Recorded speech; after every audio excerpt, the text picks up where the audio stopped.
social media, Yeah. like you were discussing about you're comparing yourself to other creators. I feel like it's something many creators, including myself, I still do this, and I try to practice and not doing this. It's easier said than done. Definitely. But the comparison trap. Let's elaborate on that. Yeah. So I was doing that way too much. I was looking at other photographers' work, in who they were shooting with and the projects that they were booking, and I kept thinking to myself, "Fuck, am I not good enough for this? Like, why are they getting that opportunity?" And not to be an asshole, but some of these photographers, I was like, "Fuck, what the fuck?" I agree. You know, and I hate being that person, but just look at my work. Talk your shit, King. But no, for real, there's some photographers where I don't understand how they're booking such big gigs or whatever, but I know that they're businessmen and they know how to talk. I was gonna counteract that and be like, maybe they're fucking great at speaking to human beings. Oh, for sure. They're fucking great at dick riding, and they're great at fucking the business side. And I know that's where I lack for sure. Sometimes that's all it takes. Yeah, I'm scared as fuck to put myself out there. Like the fact that I have my podcast where I'm just myself, it was hard for me, you know, but it's, and kind of what I do to avoid falling back into that is what I started doing was on Sundays, I don't open Instagram at all. Just leave it closed, turn my notifications off for the day. Smart. Don't want anything to do with anybody. I'm just going to chill with my kids, do whatever the fuck I need to do, and then go about my day. It's fam day. Exactly. And then Monday morning, boom, I'll open it, see what's going on, turn my notifications back on, do what I need to do.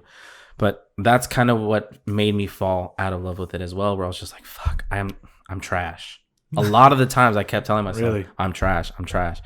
And, you know, my girl would look at me, she's like, why do you keep saying that about yourself? It's like, I look at this person, look at who they're working with, look at me, the quality of stuff I can produce. But again, it's just, I wasn't putting myself out there.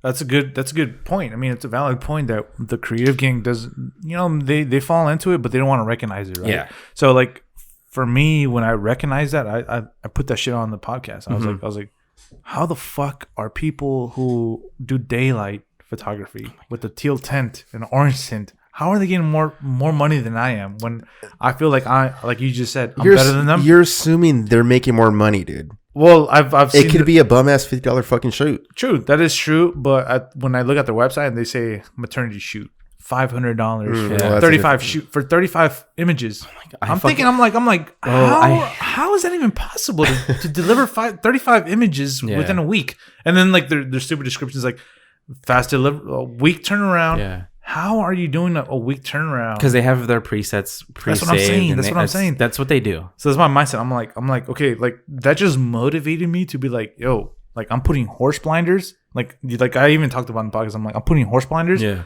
I don't give a fuck what everybody else is doing. I'm focusing on myself.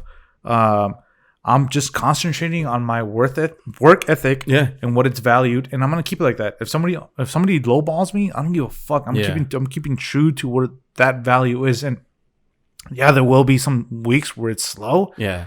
But if you value your own shit, and you're saying like I don't give a fuck, like yo, go with the fucking $50 photo fucking shooter, burning shooter. Yeah. I'm not that guy, and you're gonna appreciate that in the long run when you'll recognize that. Yeah. And I feel like that's what helped me go through it, like just putting horse blinders, like not comparing myself, like because we as photographers, like it's different from videographers, because I feel like photographers are saturated as fuck. You're one in a million. Yeah.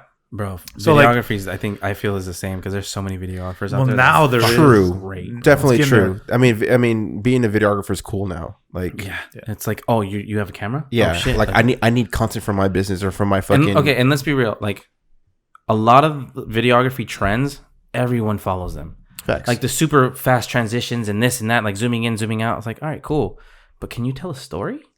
Yeah, we had this discussion a couple episodes ago. Yeah, like, I'm not trying to be a dick. Yeah. Like that's fucking great. Yeah. You know, to keep people's retention. But at the end of the day, can you tell a story? Yeah, that's the hard part. And the thing that you bring up a good point where like